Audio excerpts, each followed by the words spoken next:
मेरे प्यारे दोस्तों, आज हम आपके लिए एक ऐसा वाकया लेकर आए हैं जिसे सुनकर आपके रोंगटे खड़े हो जाएंगे। यह एक ऐसी कहानी है जो आपके दिल को झकझोर कर रख देगी।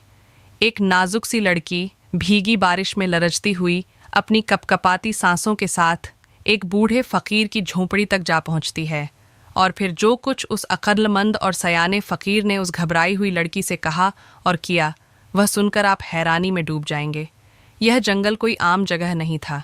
यह एक ऐसा वीरान और खौफनाक जंगल था जहां रात के सन्नाटे में इंसान तो क्या, जानवर भी कदम रखने से डरते थे। उसी सुनसान जंगल में करीब 60 बरस का एक बूढ़ा फकीर रहता था, जिसे लोग दूर दूर तक बाबा रहमत के नाम से जानते थे। उसकी कमज़ोर मगर बुलंद कामत शख्सियत और तेज़ आंखों की रोशनी में आज भी एक ख़ास रौब बाकी था। बरसों से वह इस वीराने में अपनी झोंपड़ी बनाकर तन्हाई काट रहा था। एक रात का जिक्र है जब आधी रात का वक्त था। जंगल की हवा डरी हुई सी शोर मचा रही थी। बादल गुस्से से गरज रहे थे, बिजली आसमान को चीर रही थी और बारिश ने हर दरख्त को हिलाकर रख दिया था। बाबा रहमत हसबे मामूल अपनी झोंपड़ी में बैठे, कभी सोचों में घुम और कभी धीमी आवाज़ में गुनगुना रहे थे। अचानक दरवाजे पर एक दस्तक ने सब कुछ बदल दिया। एक बार नहीं, बार बार खटखटाने की आवाज़, जैसे कोई जान बचाकर पनाह लेने आया हो। बाबा रहमत चौंक गए कि इस वीराने में आधी रात को कौन आ सकता है। वह तेज़ी से उठे और दरवाज़ा खोल दिया। सामने का मंजर देखकर उनकी आंखें लम्हा भर के लिए जमसी गईं। सामने एक निहायत हसीन मगर सहमी हुई लड़की खड़ी थी। बारिश ने उसके कपड़ों को भिगा दिया था और वह कांप रही थी। उसकी आंखों में ऐसा खौफ था जैसे कोई बड़ी मुसीबत उसके पीछे हो। बाबा रहमत ने गहरी सांस लेकर नरम लहजे में कहा, बेटी, तू कौन है और ऐसी रात के वक्त इस जंगल में अकेली कैसे आ गई? बाहर तो आंधी है, अंधेरा है और बारिश जोरों पर है। तू कहाँ से आई है और किसके भरोसे पर निकली हो? लड़की ने कपकपाती आवाज़ में कहना शुरू किया, बाबा जी, मेरा नाम नूर है और मैं गांव नूरपुर की रहने वाली हूँ। वहाँ के कुछ जालिम लोग मेरे पीछे पड़ गए हैं। मेरी इज्जत पर उनकी बुरी नज़र है। वह मुझे नुकसान पहुँचाना चाहते हैं। मैंने किसी तरह अपनी जान बचाई और सीधा भागकर आपकी झोंपड़ी तक पहुँच गई हूँ। बाबा रहमत की आंखों में सोच की लकीरें उभर आईं, लेकिन उन्होंने मज़ीद कुछ पूछे बगैर दरवाज़ा ज़रा और खोल दिया और कहा, बेटी, डरने की ज़रूरत नहीं, अंदर आ जाओ। यहाँ तुझे कोई तकलीफ़ नहीं पहुँचा सकता। लड़की जैसे तैसे हिम्मत करके झोंपड़ी में दाखिल हुई। उसके भीगे कपड़े बदन से लिपटे हुए थे, चेहरे पर थकन और खौफ नुमायां था। बाबा रहमत ने उसे ओढ़ने के लिए एक पुराना कपड़ा लाकर दिया और कहा, बैठ जाओ, घबराहट छोड़ो, अब पूरी बात बताओ कि मामला आखिर क्या है। लड़की ने थरथराते लहजे में कहा, बाबा जी, मैं नूरपुर के मशहूर फरीद मोची की बेटी हूँ। कुछ दिन पहले मेरे वालिदैन इस दुनिया से रुखसत हो गए। उनके जाने के बाद जैसे गांव के चंद मर्दों का रवैया बदल गया। पहले वह अजीब नज़रें डालते थे, फिर इशारे करने लगे और अब तो वह खुलकर मुझे धमकाने लगे कि अगर हमारे साथ न चली तो नुकसान उठाना पड़ेगा। वह मेरी कमज़ोरी को एक आसान शिकार समझने लगे हैं। मैंने जान बचाने के लिए सीधा जंगल का रुख किया और यहाँ पहुँच गई। बाबा रहमत खामोशी से उसकी हर बात सुनते रहे। उनके चेहरे पर कोई हैरानी तो नहीं थी, मगर निगाहों में सवाल ज़रूर छुपे हुए थे। वह उस लड़की की आंखों में झांकने लगे और दिल ही दिल में सोचने लगे कि क्या वाकई यह बच्ची किसी बड़ी मुसीबत से भागकर आई है या इसके पीछे कोई और कहानी है। वह लड़की कभी हल्की सी मुस्कान देती और कभी अपने भीगे बालों को संभालती। उसकी हरकत में कुछ ऐसा था जिसने माहौल को और परअसरार बना दिया। सामने वह नाजुक अंदाम लड़की एक बूढ़े फ़कीर के साथ पुरानी झोंपड़ी में बैठी थी और कोने में जलता मध्यम दिया सब मंजर को और ज़्यादा ड्रामाई बना रहा था। बाबा रहमत बरसों से अकेले उस वीरान जंगल में जी रहे थे और आज पहली बार उनकी खामोश रात में एक अजनबी लड़की की मौजूदगी ने सब कुछ बदल दिया था। उनके दिल में हमदर्दी के साथ साथ एक अनोखी बेचैनी भी पैदा हो रही थी। वह अपने दिल को समझा रहे थे, मगर उनके अंदर सवालों का तूफान ज़रूर उठ खड़ा हुआ था। अचानक वह लड़की नरम आवाज़ में बोली, बाबा जी, मुझे बहुत डर लग रहा है। बाहर अंधेरा ही अंधेरा है। क्या मैं यह रात आपकी झोंपड़ी में गुजार सकती हूँ? सुबह होते ही चली जाऊंगी। क्या आप मुझे थोड़ी पनाह दे देंगे? बाबा रहमत के दिल में जैसे एक जज्बा जाग उठा। उनकी आंखों में रोशनी बढ़ गई और चेहरे पर हल्की सी मुस्कान उभरी। वह बोले, बेटी, घबराने की कोई बात नहीं। यह रात चाहे कितनी ही तूफानी क्यों ना हो, ये झोंपड़ी तेरे लिए पनाह गाह है। तू सुकून से यहाँ रह सकती है। बाहर घुप अंधेरा छाया हुआ था और बारिश थमने का नाम नहीं ले रही थी। लड़की आहिस्ता आहिस्ता उठी, कोने में जाकर लेट गई और धीमी आवाज में कहने लगी।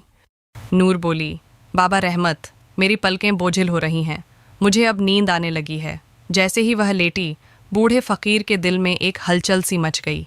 बरसों से खामोश उसका दिल जैसे पहली बार जाग उठा। धड़कनें बेकाबू हो गईं और नज़रें नूर पर टिक गईं, जो सुकून से आंखें बंद किए लेटी थीं। उस रात वह बूढ़ा फकीर कोई फकीर न रहा, बल्कि एक इंसान बन गया। उसकी तन्हाई नूर की मौजूदगी से जैसे चीख रही थी, मगर सब्र का सहारा अभी भी थामे हुए था।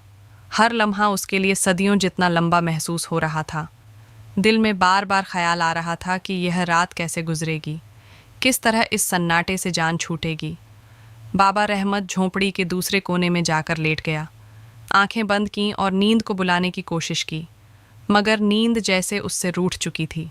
करवटें बदल बदल कर दिल को समझाता रहा, लेकिन धड़कनें और तेज हो गईं। बरसों के दबे जज्बात अब बेकाबू होने लगे थे।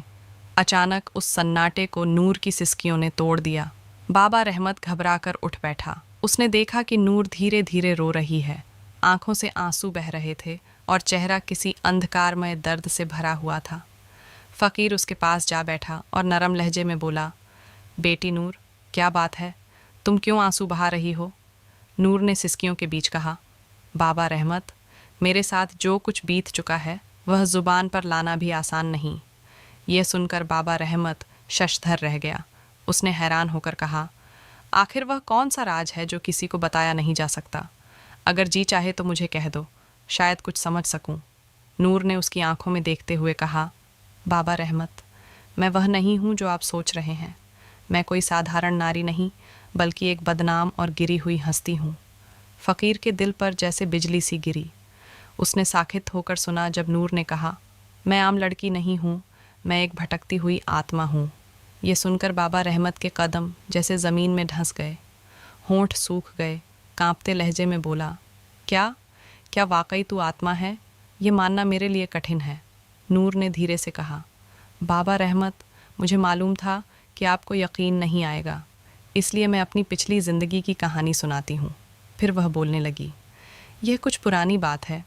हमारे गांव विष्णुपुर के तालाब के किनारे बरगद का एक पुराना पेड़ है। हम लड़कियां वहां घड़े भरती थीं और नहाने भी जाती थीं। एक दिन जब सब लौट गईं तो मैंने उस पेड़ पर एक अजीब व गरीब हसीन जवान देखा।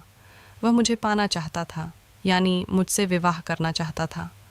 मैंने अपने बड़ों से सुना था कि उस पेड़ पर साया रहता है। मैं तुरंत समझ गई कि यही वह साया है। उसके बाद उसका जिक्र भी मेरे लिए नापसंदीदा था, मगर वह बाज न आया। जब उसने देखा कि मैं किसी हाल में राजी नहीं हूँ, तो उसने जादू कर दिया। उस जादू के असर में मैं उसके कब्ज़े में आ गई। उसने मेरी मर्ज़ी के ख़िलाफ़ मुझसे विवाह कर लिया, लेकिन वह चाहता था कि मैं दिल से उसके हवाले हो जाऊं। वह ज़बरदस्ती कुछ न कर सकता था, मगर चाहता था कि मैं खुद उसके करीब आऊं। मैंने विवाह की रात भी उसे दूर रखा। इसके बाद उसका रवैया बदल गया। वह मुझे पीटने लगा। जब मेरा जिस्म अर्धमृत सा हो गया तो उसने कहा, तू मर जाएगी, मगर तेरी आत्मा को सुकून तभी मिलेगा जब तू किसी बूढ़े पुरुष के साथ संबंध बनाएगी। यह सुनकर बाबा रहमत दहल गया। उसके दिल में भय का तूफान उठ खड़ा हुआ।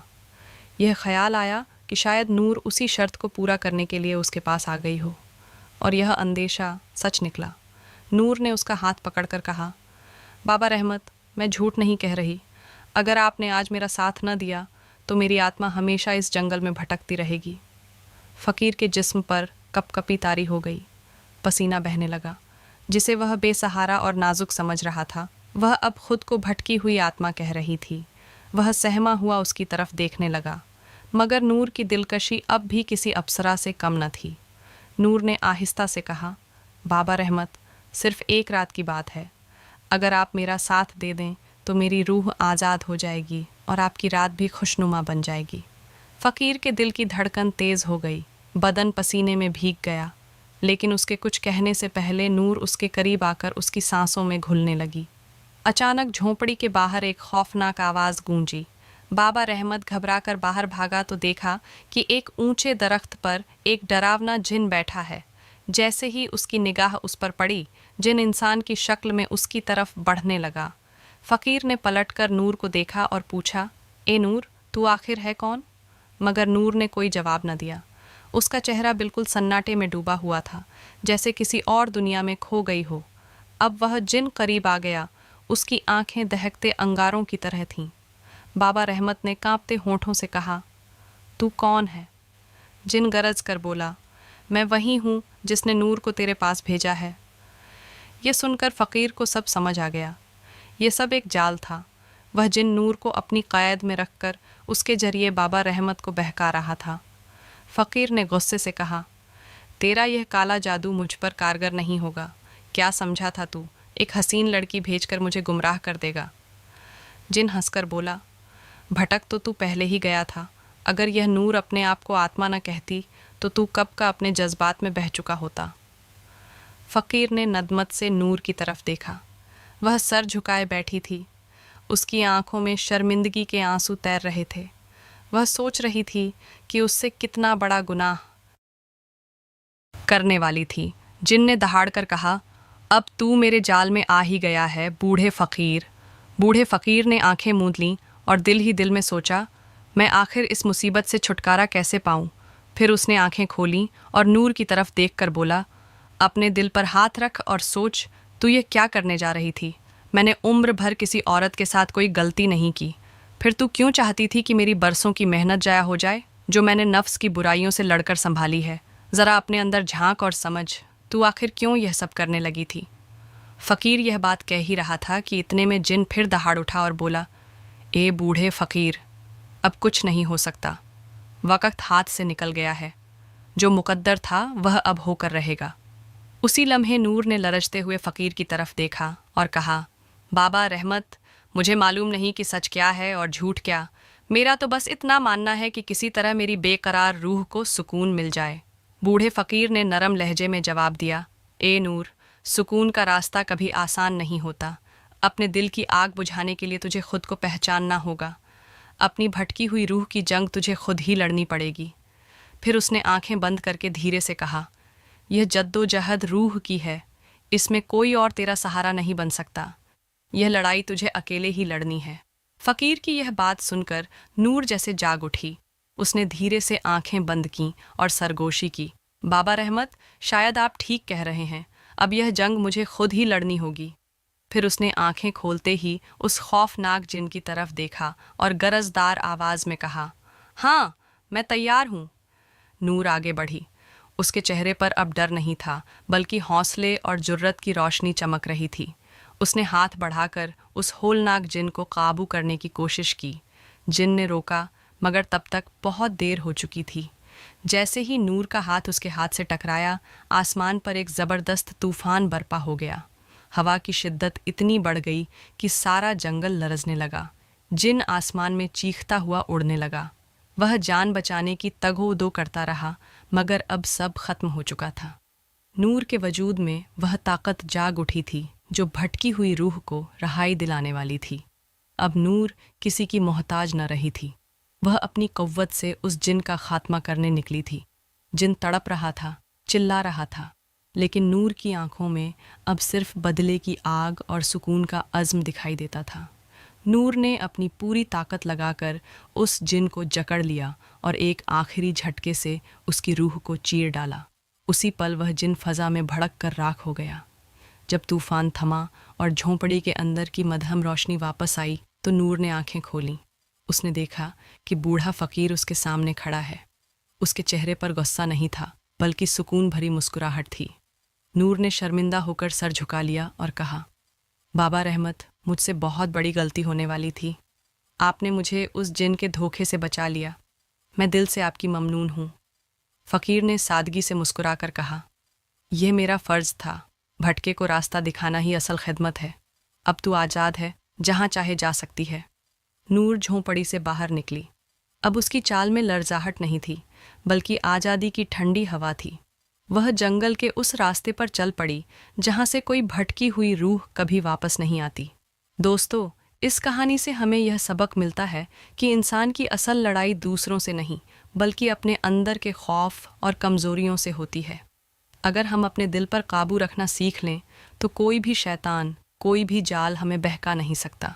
याद रखें, बुराई चाहे कितनी ही हसीन रूप में क्यों ना आए, उसका अंजाम हमेशा बर्बादी होता है। लेकिन अगर दिल मजबूत हो तो सबसे अंधेरा रास्ता भी रोशनी में बदल जाता है।